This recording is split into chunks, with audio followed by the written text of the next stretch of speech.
In 2009, we saw another revamping of the Essential Guide line for a third generation that is still currently ongoing. The first of these was 2007's Star Wars Jedi vs. Sith, The Essential Guide to the Force. What we're finding now is that the term essential will show up somewhere in the title of an essential guide, but it won't necessarily say The Essential Guide to such and such as its main title. Not always. This one is by Ryder, Windham, and again, it has amazing color illustrations throughout. Excellent, excellent stuff. This one's written in universe and has tons of great information in it if you are a fan of Star Wars and its EU. If you're a fan of just the films, it may be way too much for you, but it is an amazing tome, one of the best essential guides out there, at least of the more recent ones. Whereas Jedi vs. Sith, though, was a brand new essential guide, something we'd never seen in a previous generation before, a guide to the Force, we did finally come back to this whole essential guide to planets and moons concept that Dan Wallace had originated back in the first generation. Instead, this time we got the phenomenal, literally best essential guide out there. I'm not just saying it because I had a chance to contribute to it, and that is Daniel Wallace and Jason Fry's outstanding Star Wars The Essential Atlas from 2009. In this case, what you wound up with was not just planetary information, but tons of historical information, regions of the galaxy given individual maps, and something that a lot of people were looking forward to, updates of planet profiles. So in a sense, it's got a section that's like the original Essential Guide to Planets and Moons, but the rest of it goes way, way beyond that. Moreover, you also have detailed maps of different time periods, maps of the travels in the films, in cases like, say, The Phantom Menace there, of all the different live-action films. And every so often, you'll run across a new map, like, say, for The Hunt for Zinj, that has dates on it, including dates that I and Eddie Vanderheiden were able to submit to the project. So this one's a mixture of things. It's not just an atlas. The name sort of gives you the sense it's a lot less than it actually is. It is probably the best Star Wars historical guidebook of any kind that I've ever seen. It is absolutely amazing, and it's the newest so far. Jason Fry is coming back for the Essential Guide to Warfare, which was picked up when Karen Traviss dropped the project whenever she left Star Wars Publishing, and we're told the Star Wars Reader's Companion is coming after that to continue the third generation. The good news about the Essential Guides is you can pick what topic you're most interested in and get the book about that. The bad news is some of them are getting quite a bit out of date because they tend to happen in cycles, in generations, as I've mentioned.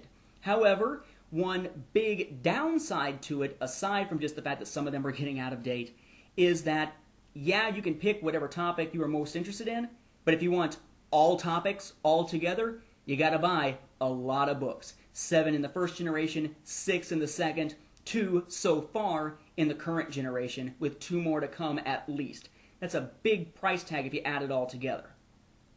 The last of these lines we want to take a look at is the encyclopedias.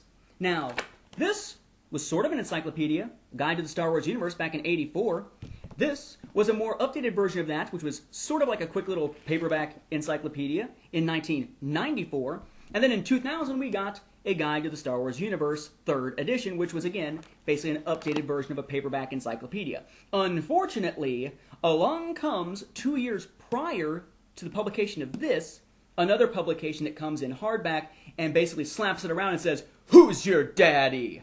Yeah, you know, I am your father." And that is the Star Wars Encyclopedia by Steve Sansweet. This sucker clocks in at about 400 pages, so it's actually about 200 pages less than this. But this is smaller pages, and this is black and white. Instead, with the encyclopedia, what you get is a full-color tome here, like any other encyclopedia you might find, albeit in this case divided into 3 individual columns, with tons of Star Wars materials all the way up through right around 2007 going into 2008. It was published in 2008, or excuse me, published in 1998. And it had materials in it leading up through 97 into 98. There's some stuff, of course, from 98 that couldn't get in here because they were in the process of finalizing the publication. But we're talking about something that takes in most of the first decade, just shy of a decade, of the EU, plus tons of stuff from the early Star Wars items. Very much like a cross between these two, where I said this one kind of has a little too much modern EU to feel historical. This one has really not much modern EU, so it does feel more historical, but it's a little bit shifted towards modern. This one's a little more shifted towards modern, but it's a good resource, especially on those really early obscure items. And speaking of obscure, yes, it does go back to that early Return of the Jedi poster where Luke and Vader's lightsaber colors are wrong. Apparently, supposedly, they did that as an homage to that original cover. I think they just screwed it up, but that's just me being cynical. Now, that original encyclopedia ran for about $49.95 cover price. You can now find it used for about $20, if that, most places. But it's because it's been supplanted, and it's way, way out of date. Published again in 1998, 2 years before 2000's Guide to the Star Wars Universe, 3rd edition. 10 years after that, in 2008, we got the complete Star Wars Encyclopedia. And this sucker is huge. Whereas the original was about 400 pages, just shy of 400, this one adds over 1,000 pages of new material. In fact, it's so huge, you can't just have one book for it. The complete Star Wars Encyclopedia is now this giant slip-cased volume here that includes inside it, easier just to do it that way, 3 separate volumes. Going backwards, P through Z, H through O, Ho, and A through G, Ag. Probably saying, Ag, we didn't realize that we said ho on the cover of the first one or the second one, Arr. What you have here, again, is a great encyclopedia, tons and tons of information, brilliantly presented in color, very well organized, very well designed, lots of information provided that adds to the EU in and of itself, great full color illustrations on section markers between the different letters. I mean, this really is a great, great book. But you're going to pay for it.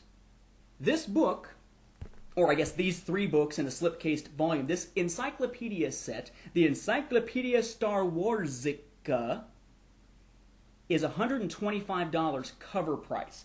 Or should I say slipcase pricey, way down there at the bottom, $125. Fortunately, you can get this thing a lot cheaper on places like Amazon for about $70, $75. It's still a pretty penny. It's still a lot more than any of these other guides have been. But it is a massive amount of information. Again, over 1,400 pages of information. And if you think about it, if this was the original encyclopedia, and here's one volume of the new, pretty close in length here, and that was $50, you would expect something like $150 if you were going 50 times 3 for the 3 volumes, kind of getting a deal even at $125 compared to the material of the first one and its price tag. It's just that nobody wants to spend $125 when they could spend $75. You'd have to be crazy not to take that kind of deal if it's out there. So, the key here is Star Wars guides are continuously growing. They're changing as the saga changes. No guide is ever going to be complete because by the time it's published after it's written, it's already out of date. The Star Wars saga grows on a monthly, if not weekly, basis when it comes to the comics. So, where's the best place to find good, up-to-date Star Wars information? Good fan resources. Bob Vitas' Complete Encyclopedia, Wikipedia, or the Star Wars Timeline Gold, for example. Great places to look for recent information, but those are fan sources. If you want to find a legitimate, official source of Star Wars information, have it all in one place as a great reference book for your collection, you're going to want to find a guide to the Star Wars universe if you're into the older stuff, the essential guides if you're looking for specific topics, or the encyclopedia if you just want a quick, handy reference with quick blurbs on a lot of stuff. Bear in mind, though, if you get the complete encyclopedia, there is a bonus. It can double as a workout item. And 1, and 2, and 3, and 4. Thanks for watching. We'll catch you on the next visual showcase.